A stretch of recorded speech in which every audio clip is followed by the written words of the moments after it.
গল্পকথন by Juthi চ্যানেলে আজকে শুনবেন হুমায়ূন আহমেদের লেখা একটি উপন্যাস কোথাও কেউ নেই। আজ পর্ব 13।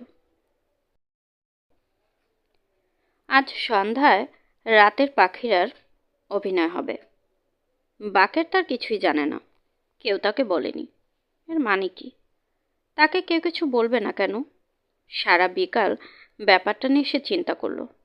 পরিষ্কার কোনো কারণ সে ভেবে পেল না। একটা হতে পারে তাকে খবর দেওয়ার কথা মনে নেই। থিয়েটার মানে অসম্ভব ঝামেলা। ঝামেলাতে মাথায় এলোমেলো হয়ে থাকে সব সময়, আর সব কিছু মনে পড়েও না। কিন্তু এই সহজ যুক্তিটি বাকেরের মনে ধরছে না, কারণ জসিমের সঙ্গে কয়েকবার দেখা হয়েছে। জসিম তাকে এড়িয়ে গেছে, স্পষ্ট মনে আছে। একবার সে জিজ্ঞেস করলো, বই কবে নামাচ্ছ?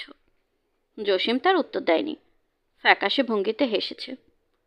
ফট করে তো আর ঠিক করা হয়নি আর সন্ধ্যায় অভিনয় হবে। নিশ্চয়ই অনেক আগে থেকে ঠিকঠাক করা। জলিল মিয়ার চায়ের স্টলে সে উপস্থিত হলো সন্ধ্যার আগে। তোলা উনুনে পেঁয়াজু ভাজা হচ্ছে। জলিল মিয়া ব্যাপারটি নতুন শুরু করেছে। সন্ধ্যা হতেই পেঁয়াজু ডালপুরি ভাজা ভালো বিক্রি হচ্ছে। ভাজাভুজির জন্য নতুন লোক রাখা হয়েছে। জলিল মিয়াকে ভালোই দেখাচ্ছে। বাকের বারান্দায় চেয়ার টেনে বসল। জলিল মিয়া উঁচু গলায় বলল, বাকের বাইরে পেঁয়াজু দে, চা দে। বাকের ইশারায় নিষেধ করলো।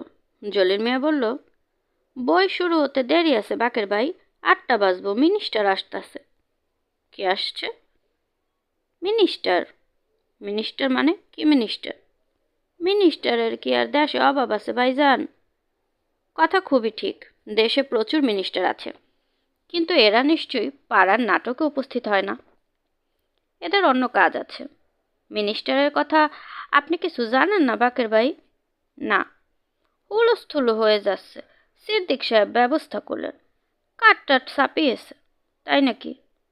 আপনি কিছুই জানেন না? বাকের গম্ভীর মুখে বসে রইল। তাকে কিছু না বলার রহস্যটা বোঝা যাচ্ছে। সিদ্দিক সাহেবের চাল। মিনিস্টার ফিনিস্টার আনছেন, ভবিষ্যৎ কোনো পরিকল্পনা আছে নিশ্চয়ই। বাকের ভাই বল। চা খান এক কাপ, স্পেশাল পাত্তি আছে, কাস্টমারদের দেই না, দিতে বলি। বলো। জলিল চায়ের কথা বলল। তার বেশ মজা লাগছে।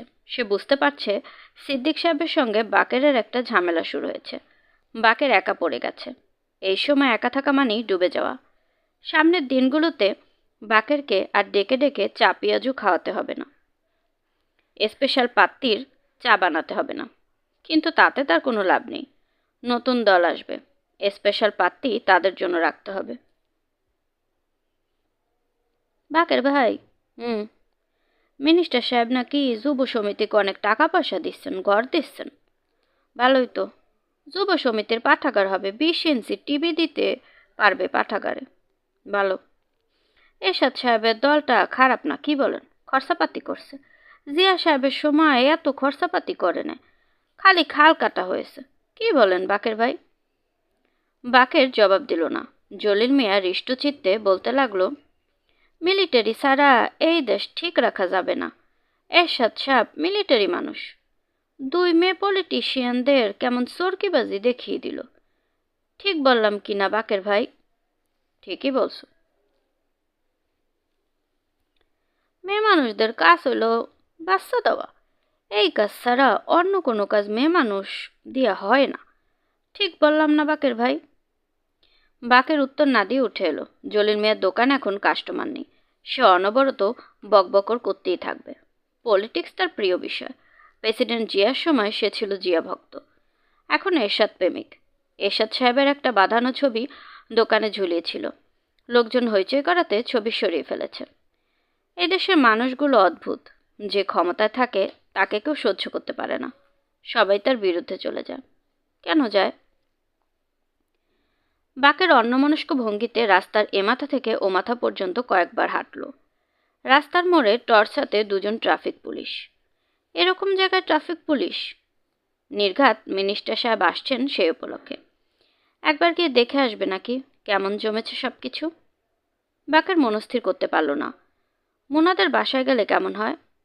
না, তাদেরও পাওয়া যাবে না। সেজেগুজে দল বেঁধে হয়তো গিয়েছে থিয়েটার দেখতে। বাকের রওনা হলো কম্পাউন্ডওয়ালা বাড়িটির দিকে। এবারের কেউ থিয়েটারে যাবে না, এরা ঘরেই থাকবে। সে যদি গিয়ে বলে চলুন থিয়েটার দেখে আসি, তাহলে কেমন হয়? চশমা পরা বুড়ি তার উত্তরে কি বলবে? মেয়ে তিনটেই বা কি করবে? এদের সঙ্গে কখনো কথা হয়নি, নাম পর্যন্ত জানা নেই। এদের নিশ্চয়ই খুব বাহারি নাম, ফুলেশ্বরী, রত্নেশ্বরী এরকম। এরা নিশ্চয়ই কণা, বিনু এরকম নাম রাখবে না, রাখলেও বদলে ফেলবে। গেট তালা বন্ধ। গেটের ভেতর একটি কালো রঙের গাড়ি। জবেদ আলীকে দেখা গেল গাড়ির ড্রাইভারের সঙ্গে হেসে হেসে কি বলছে।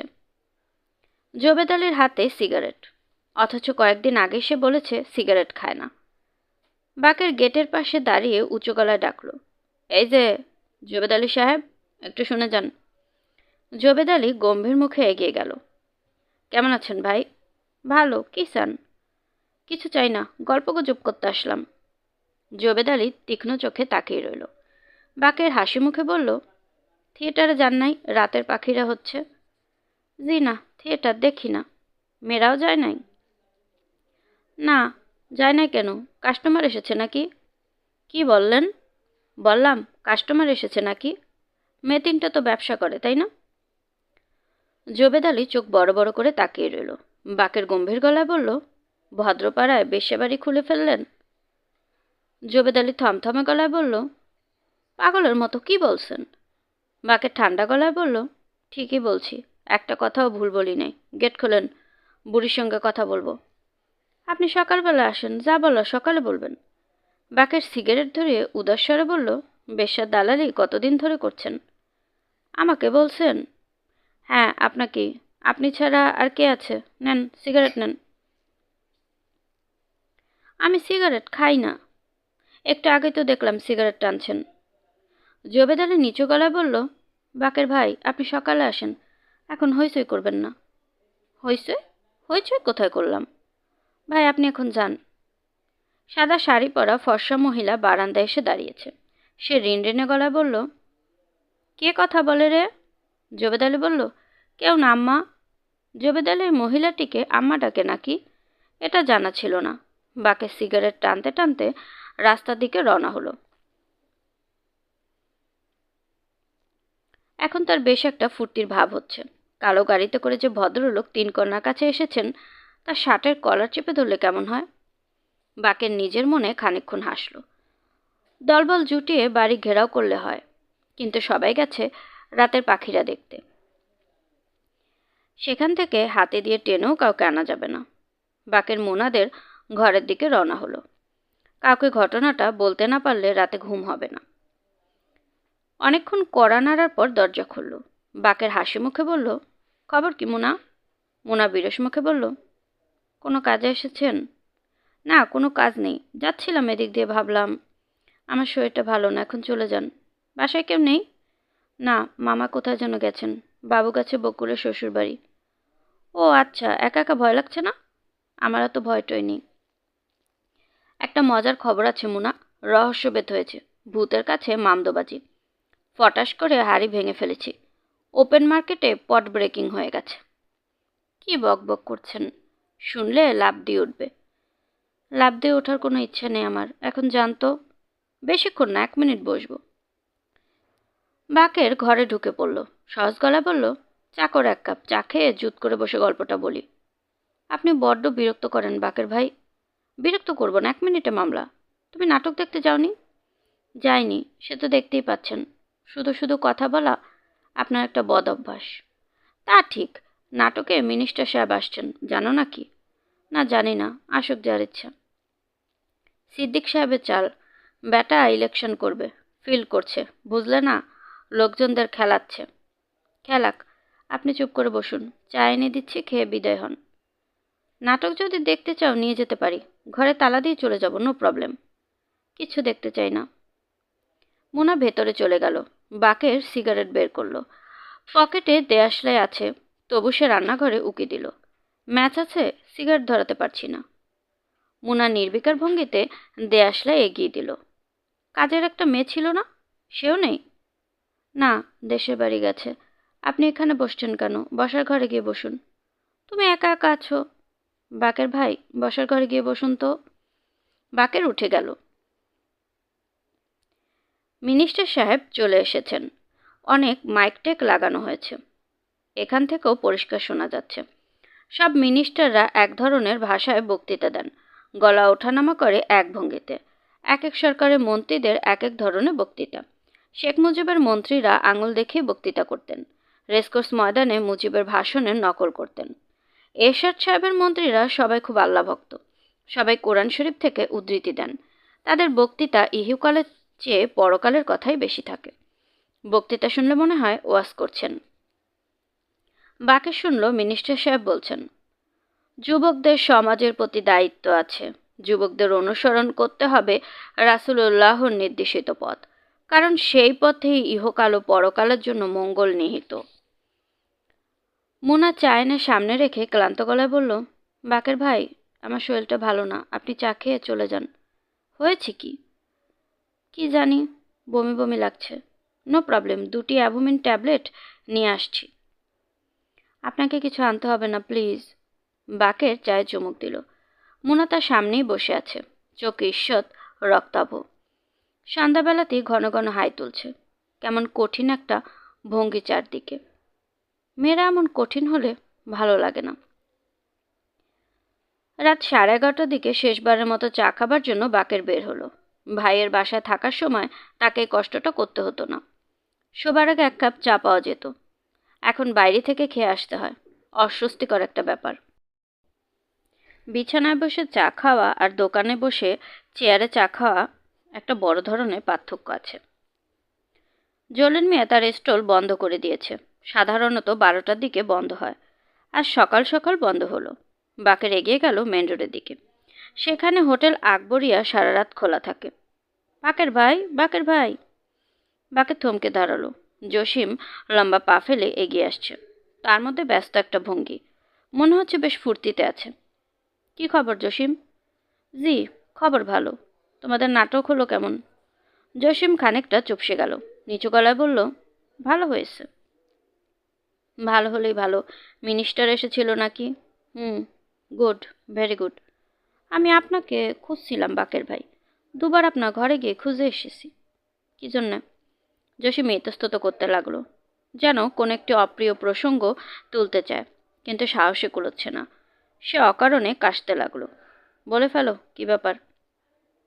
আপনি জোবেদ আলীকে কি বলেছেন? বাকেরের দৃষ্টি তীক্ষ্ণ হলো। সে দাঁড়িয়ে পড়ল। আর সন্ধ্যা কথা বলছো? তা দিয়ে তোমার কি?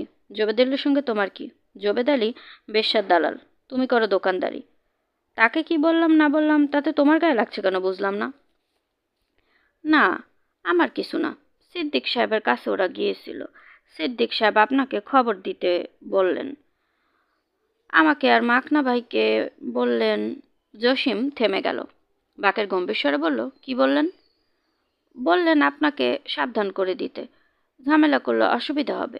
কি অসুবিধা হবে? জসিম চুপ করে রইল। বাকের কড়া গলায় বলল, তোমরা সিদ্দিকের সঙ্গে গিয়ে জুটেছ?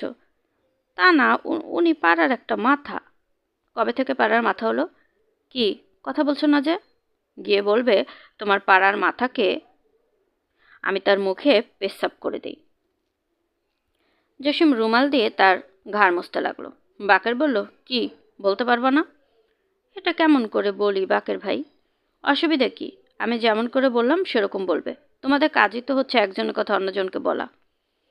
আপনি যাচ্ছেন কোথায়? চা খেতে যাই, হোটেল আকবরিয়া। খাবে নাকি? জি না। না খেলে চলে যাও। সিদ্দিক সাহেবকে খবরটা দাও, মুখে পেশাবের কথাটা গুছিয়ে বলবে। ওটা বাদ দিও না। জসিম শুকনো মুখে চলে গেল। হোটেল আকবরিয়ার মালিক দিলদার মিয়া খুবই যত্ন করলো। নিজে উঠে গিয়ে চায়ে নিয়ে এলো। বসলো মুখোমুখি। দিলদার মিয়ার মুখে বসন্তের দাগ। চিবুকের কাছে একগোছা কুৎসিত দাড়ি। তবু বাকেরকে দিলদার মিয়ার সঙ্গে গল্প করতে বেশ ভালো লাগলো। সে ঘরে ফিরল রাত 1টায়। রাত 2টায় পুলিশ তাকে ধরে নিয়ে গেল। অভিযোগ গুরুতর। বেআইনি অস্ত্র রাখা, জনগণের উপর জোর জবরদস্তি। সে ধরা পড়ল গুন্ডা আইনে। তার কাছে অস্ত্রশস্ত্র কিছুই ছিল না, কিন্তু পরদিনে পত্রিকায় তার ছবি ছাপা হলো। তার সঙ্গে যেসব অস্ত্রশস্ত্র পাওয়া গেছে তার ছবি উঠল। একটি পিস্তল, 2টি 9 ইঞ্চির ড্যাগার এবং 3টি তাজা হাতবোমা। বকুলের বিয়ে হয়েছে 1 সপ্তাহ হয়ে গেল। 1 সপ্তাহ অনেক লম্বা সময় নয়, কিন্তু তার কাছে মনে হচ্ছে অনন্তকাল ধরে সে বউ সেজে ঘুরে বেড়াচ্ছে। রাতে ঘুমোতে যাচ্ছে একজন পুরুষ মানুষের সঙ্গে। মানুষটিও যেন তার সঙ্গে অনন্তকাল ধরেই ঘুমোচ্ছে। গায়ে ঘামের গন্ধ। সে কথা বলে উঁচু গলায়, রেগে ওঠে অল্পতে। বিয়ের দ্বিতীয় দিনই সে বলল, পিঠটা একটু চুলকে দাও তো বকুল। কি অদ্ভুত কথা! ঘরভর্তি মানুষজন। সে বসে আছে টানা বারান্দায়। লোকজন আসা যাওয়া করছে। এর মধ্যে পিঠ চুলকে দেবে কি? কিন্তু জহির শার্ট তুলে খালি গায়ে বসে আছে। অসহিষ্ণু গলায় বলল, আহ, দেরি করছো কেন? নতুন বউকে কেউ এমন কড়া গলায় কিছু বলে? বকুলের চোখে পানি এসে যাচ্ছিল। সে বহু কষ্টে পানি সামলালো এবং হাত রাখলো জহিরের পিঠে। জহির বিরক্ত মুখে বলল, এরকম শান্তিনিকেতনী কায়দায় সুড়সুড়ি দিচ্ছ কেন? ভালো মতো চুলকাও। কি বিশ্রী কথা বলার ভঙ্গি! বিয়ের পর মানুষটিকে বকুলের মোটেও ভালো লাগছে না। দুপুরের পর থেকেই তার শুধু মনে হতে থাকে সন্ধ্যা এসে পড়ছে। একসময় সন্ধ্যা মিলাবে এবং জহির সবার সামনেই দরজা বন্ধ করে ঝাপটাঝাপটি করতে করতে বলবে, তুমি এমন মাছের মতো পড়ে থাকো কেন? তোমার অসুবিধাটা কি? বকুল শুধু মনে মনে বলবে, আহ, আজকের রাতটা পার হোক। একসময় সেই রাত পার হয়, কিন্তু আবার নতুন একটি রাত আসতে শুরু করে। একটি বিবাহিত মেয়ের জীবন মানেই কি একের পর এক গ্লানিময় ক্লান্তির দীর্ঘ রজনী? কাউকে জিজ্ঞেস করতে ইচ্ছে করে, কিন্তু কাকে করবে? টিনা ভাবি নেই। তাকে চিঠি লেখা যায়, কিন্তু চিঠি লিখতে ইচ্ছে করে না। ইদানিং তার বারবার মনে হয় সবাই ইচ্ছে করে তাকে জলে ফেলে দিয়েছে।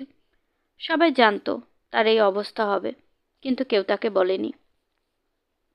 বিশাল এই বাড়িতে তার শুধু হাঁপ ধরে। প্রায় মনে হয় নিঃশ্বাস নেবার মতো বাতাস নেই কোথাও। অথচ কি খোলামেলা বাড়ি! তাদের শোবার ঘরের দক্ষিণ দিকে জানালা খুলে দিলে বাতাসে বিছানার চাদর সব উড়িয়ে নিয়ে যায়। টানা বারান্দা এত প্রশস্ত যে নেটটা নিয়ে ব্যাডমিন্টন খেলা যায়। একতলার বেশিরভাগ ঘরই তালাবন্ধ। থাকার লোক নেই, ব্যবহার হয় না। তার শাশুড়ি প্রথম দিনই সব ঘুরিয়ে ঘুরিয়ে দেখালেন। সারাক্ষণই কথা বললেন। এই যে দেখো মা, পাশাপাশি 2টি ঘর। তোমার শ্বশুর বলতেন অতিথি ঘর, অতিথিরা থাকবে। কত বড় ঘর দেখলে ইচ্ছে করলে বাইজি নাচান যায়। তোমার শ্বশুর সাহেবের মাথাটা ছিল খারাপ। টাকা পয়সা যা ছিল সব ঢেলেছে এই বাড়িতে। তা না করে যদি জমি জমা করতো তাহলে আজ তোমরা পায়ের উপর পা তুলে থাকতে পারতে। বুঝলে মা, এই বংশ হচ্ছে পাগলের। আমার ছেলেও পাগল। এখন বুঝতে পারছো না, কয়েকদিন যাক বুঝবে। এই যে দেখো, এটা দেখো লাইব্রেরি ঘর। রাজ্যের বই আছে এখানে। পোকায় কেটে সব শেষ করেছে। একটা বই আস্ত নেই। বই পড়ার অভ্যাস আছে?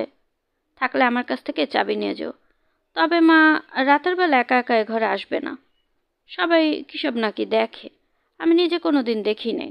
তোমার শ্বশুর সাহেবকে নাকি দেখি যে চেয়ারে শুয়ে বই পড়ছে। যত বানানো কথা, শুনলে রাগে গা জ্বলে যায়। জহির নিজেও বাড়ি প্রসঙ্গে অনেক কথা টথা বলল।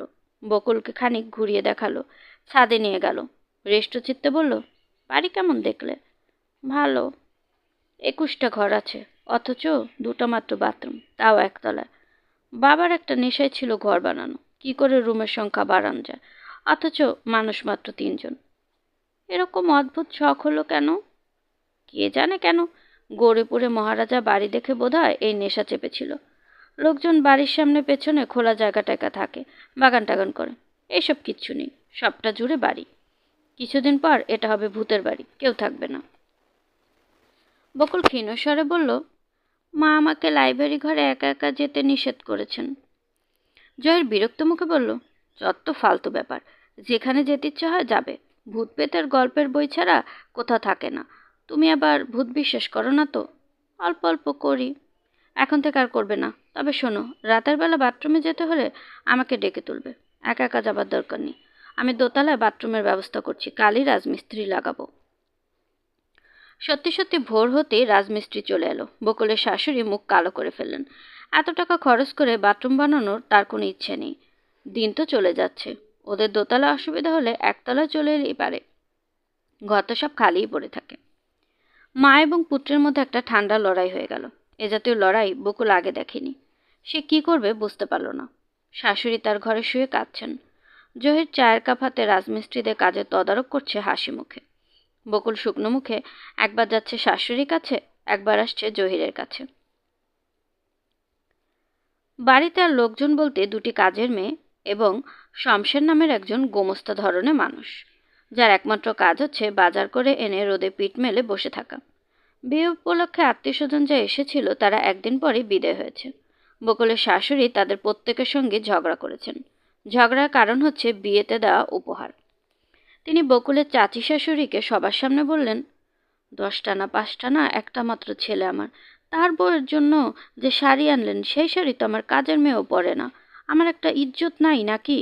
ছেলের বউয়ের কাছে আমার মুখ ছোট হলো না? আপনি দুটি মেয়ে বিয়ে দিয়েছেন, এদের প্রত্যেকের বিয়েতে আমি সোনা দিয়েছি, দেইনি? আমার ছেলে কি নদীর পানিতে ভেসে এসেছে? কঠিন কঠিন কথা খুব সহজ মুখে বলে যাচ্ছেন।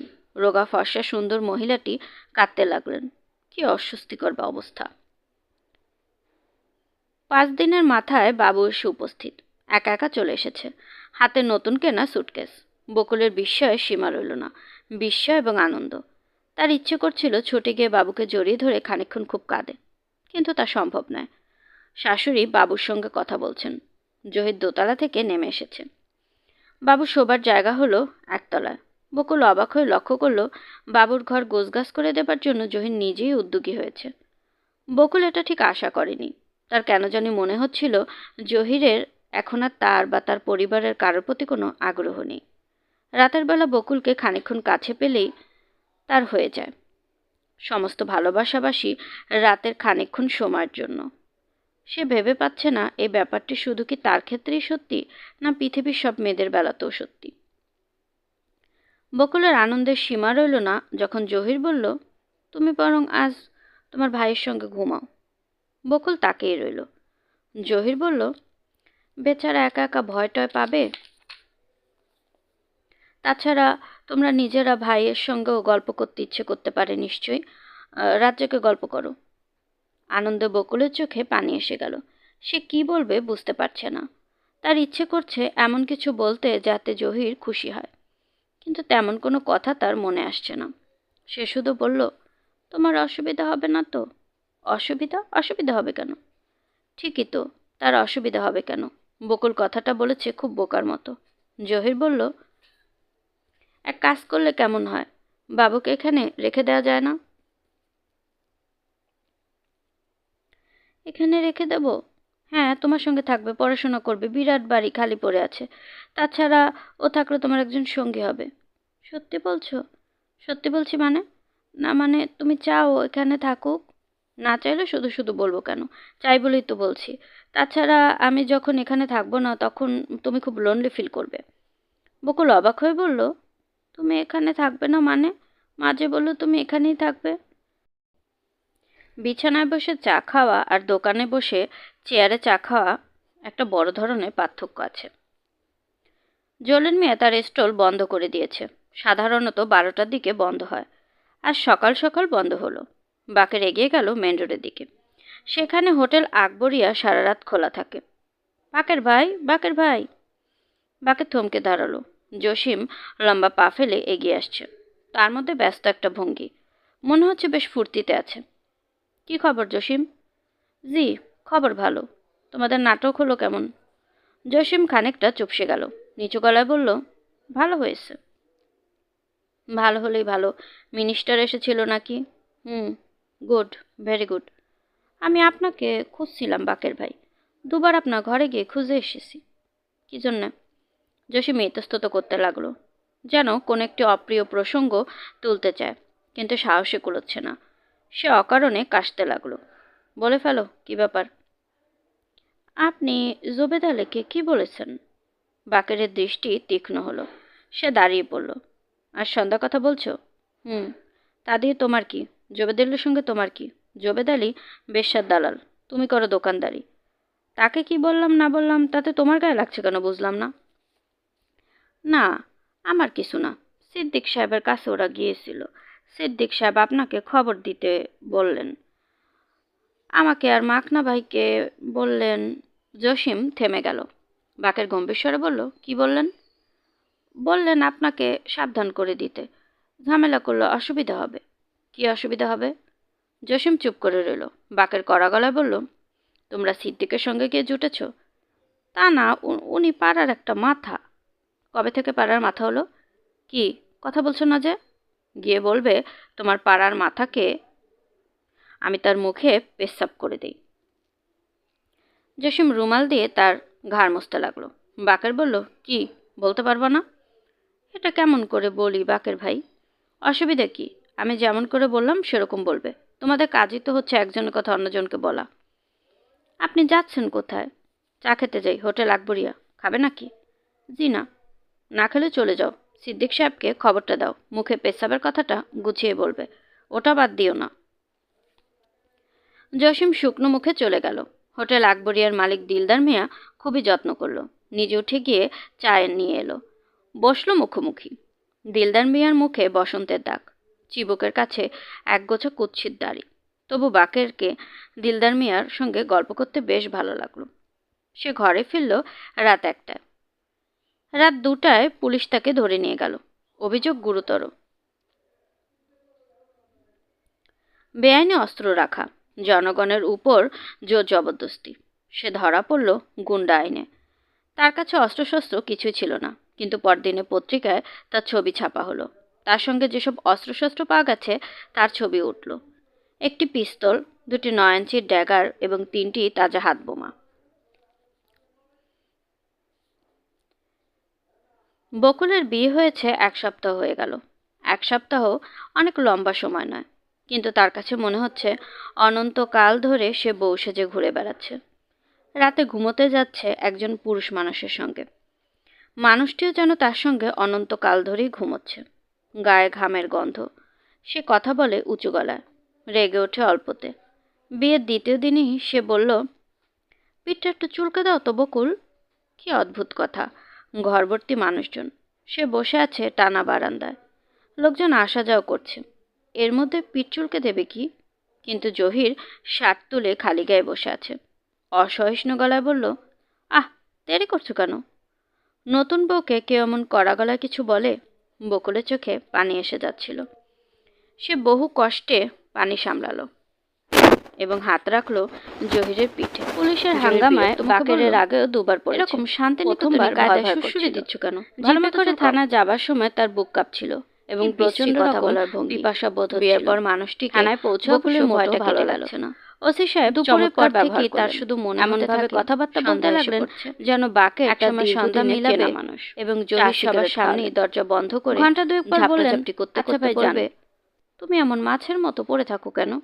তোমার অসুবিধাটা কি? বকুল শুধু মনে মনে বলবে, আজকের রাতটা পার হোক। একসময় সেই রাত পার হয়, কিন্তু আবার নতুন একটি রাত আসতে শুরু করে। একটি বিবাহিত মেয়ের জীবন মানেই কি একের পর এক গ্লানিময় ক্লান্তির দীর্ঘ রজনী? কাউকে জিজ্ঞেস করতে ইচ্ছে করে, কিন্তু কাকে করবে? টিনা ভাবি নেই। তাকে চিঠি লেখা যায়, কিন্তু চিঠি লিখতে ইচ্ছে করে না। ইদানিং তার বারবার মনে হয় সবাই ইচ্ছে করে তাকে জলে ফেলে দিয়েছে। সবাই জানতো তার এই অবস্থা হবে, কিন্তু কেউ তাকে বলেনি। বিশাল এই বাড়িতে তার শুধু হাঁপ ধরে। প্রায় মনে হয় নিঃশ্বাস নেবার মতো বাতাস নেই কোথাও। অথচ কি খোলামেলা বাড়ি। তাদের শোবার ঘরের দক্ষিণ দিকে জানালা খুলে দিলে বাতাসে বিছানার চাদর সব উড়িয়ে নিয়ে যায়। টানা বারান্দা এত প্রশস্ত যে নেটটা নিয়ে ব্যাডমিন্টন খেলা যায়। একতলার বেশিরভাগ ঘরই তালাবন্ধ। থাকার লোক নেই, ব্যবহার হয় না। তার শাশুড়ি প্রথম দিনই সব ঘুরিয়ে ঘুরিয়ে দেখালেন। সারাক্ষণই কথা বললেন। এই যে দেখো মা, পাশাপাশি 2টি ঘর। তোমার শ্বশুর বলতেন অতিথি ঘর, অতিথিরা থাকবে। কত বড় ঘর দেখলে ইচ্ছে করলে বাইজি নাচান যায়। তোমার শ্বশুর সাহেবের মাথাটা ছিল খারাপ। টাকা পয়সা যা ছিল সব ঢেলেছে এই বাড়িতে। তা না করে যদি জমি জমা করতো তাহলে আজ তোমরা পায়ের উপর পা তুলে থাকতে পারতে। বুঝলে মা, এই বংশ হচ্ছে পাগলের। আমার ছেলেও পাগল। এখন বুঝতে পারছো না, কয়েকদিন যাক বুঝবে। এই যে দেখো, এটা দেখো লাইব্রেরি ঘর। রাজ্যের বই আছে এখানে, পোকায় কেটে সব শেষ করেছে। একটা বই আস্ত নেই। বই পড়ার অভ্যাস আছে? থাকলে আমার কাছ থেকে চাবি নিয়ে যেও। তবে মা, রাতের বেলা একা একা এ ঘরে আসবে না। সবাই কিসব নাকি দেখে, আমি নিজে কোনোদিন দেখি নাই। তোমার শ্বশুর সাহেবকে নাকি দেখি যে চেয়ারে শুয়ে বই পড়ছে। যত বানানো কথা, শুনলে রাগে গা জ্বলে যায়। জহির নিজেও বাড়ি প্রসঙ্গে অনেক কথা টথা বলল। বকুলকে খানিক ঘুরিয়ে দেখালো, ছাদে নিয়ে গেল। রেষ্ট চিত্তে বলল, বাড়ি কেমন দেখলে? ভালো। 21টা ঘর আছে, অথচ 2টা মাত্র বাথরুম, তাও একতলায়। বাবার একটা নেশায় ছিল ঘর বানানো, কি করে রুমের সংখ্যা বাড়ানো যায়, অথচ মানুষ মাত্র 3জন। এরকম অদ্ভুত শখ হলো কেন? কে জানে কেন। গৌরীপুরে মহারাজা বাড়ি দেখে বোধহয় এই নেশা চেপেছিল। লোকজন বাড়ির সামনে পেছনে খোলা জায়গা টায়গা থাকে, বাগান টাগান করে। এইসব কিচ্ছু নেই, সবটা জুড়ে বাড়ি। কিছুদিন পর এটা হবে ভূতের বাড়ি, কেউ থাকবে না। বকুল ক্ষীণস্বরে বলল, মা আমাকে লাইব্রেরি ঘরে একা একা যেতে নিষেধ করেছেন। জয়ের বিরক্ত মুখে বলল, যত ফালতু ব্যাপার, যেখানে যেতে ইচ্ছে হয় যাবে। ভূত পেতের গল্পের বই ছাড়া কোথাও থাকে না। তুমি আবার ভূত বিশ্বাস করো না তো? অল্প অল্প করি। এখন থেকে আর করবে না। তবে শোনো, রাতের বেলা বাথরুমে যেতে হলে আমাকে ডেকে তুলবে। একা একা যাবার দরকার নেই। আমি দোতলায় বাথরুমের ব্যবস্থা করছি, কালই রাজমিস্ত্রি লাগাবো। সত্যি সত্যি ভোর হতেই রাজমিস্ত্রি চলে এলো। বকুলের শাশুড়ি মুখ কালো করে ফেললেন। এত টাকা খরচ করে বাথরুম বানানোর তার কোনো ইচ্ছে নেই। দিন তো চলে যাচ্ছে, ওদের দোতলা অসুবিধা হলে একতলায় চলে এলেই পারে। ঘর তো সব খালিই পড়ে থাকে। মা এবং পুত্রের মধ্যে একটা ঠান্ডা লড়াই হয়ে গেল। এ জাতীয় লড়াই বকুল আগে দেখেনি। সে কি করবে বুঝতে পারল না। শাশুড়ি তার ঘরে শুয়ে কাঁদছেন। জহির চায়ের কাপ হাতে রাজমিস্ত্রিদের কাজে তদারক করছে হাসি মুখে। বকুল শুকনো মুখে একবার যাচ্ছে শাশুড়ির কাছে, একবার আসছে জহিরের কাছে। বাড়িতে আর লোকজন বলতে 2টি কাজের মেয়ে এবং শমশের নামের একজন গোমস্তা ধরনের মানুষ, যার একমাত্র কাজ হচ্ছে বাজার করে এনে রোদে পিঠ মেলে বসে থাকা।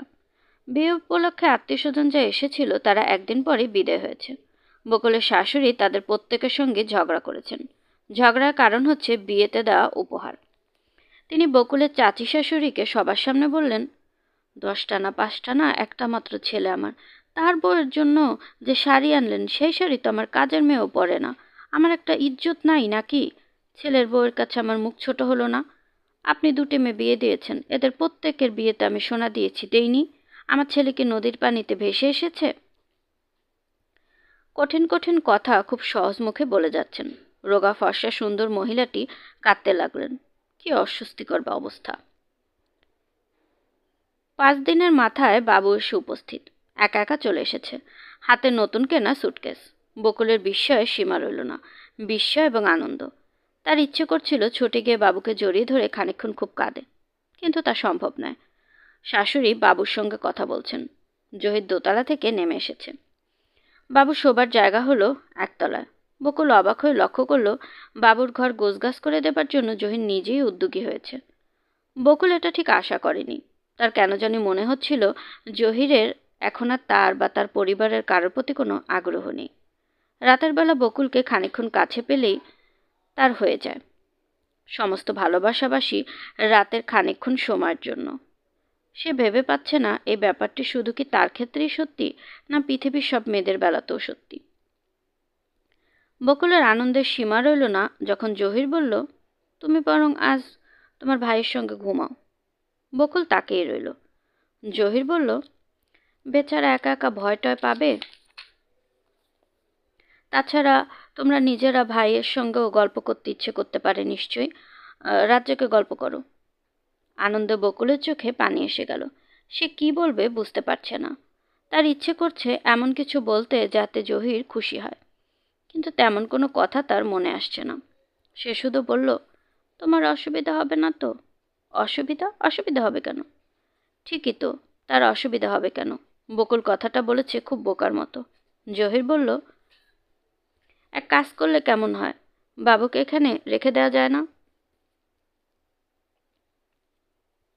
এখানে রেখে দেব? হ্যাঁ, তোমার সঙ্গে থাকবে, পড়াশোনা করবে। শুনছিলেন হুমায়ুন আহমেদের লেখা একটি উপন্যাস, ও থাকলে তোমার একজন সঙ্গী হবে। পর্ব সত্যি 13। বলছো? আজকে পর্বটি সত্যি কেমন বলছি লাগলো মানে? কমেন্ট করে না জানাতে মানে ভুলবেন তুমি না। আমি চাও আমার নিজের এখানে মতো করে থাকুক? আপনাদেরকে গল্প পাঠ না করে চাইলে শোনানোর শুধু শুধু চেষ্টা বলবো করছি। কেন? চাই চাই ভুল বলেই তো ত্রুটি কিছু বলছি। হলে আশা করি তাছাড়া ক্ষমাসুন্দর আমি দৃষ্টিতে যখন এখানে দেখবেন থাকবো না এবং তখন গল্প পাঠ তুমি খুব ভালো লাগলে lonely feel প্লিজ করবে। আমার চ্যানেলটিকে বকুল সাবস্ক্রাইব অবাক হয়ে করবেন। বলল, চাইলে অন্যদের তুমি সাথে এখানে শেয়ারও করতে থাকবে না পারেন। মানে? গল্প মাঝে কথন বললো বাই তুমি জ্যোতি এখানেই চ্যানেলের থাকবে। সাথেই থাকবেন আশা করছি। আল্লাহ হাফেজ। বিছানায় বসে চা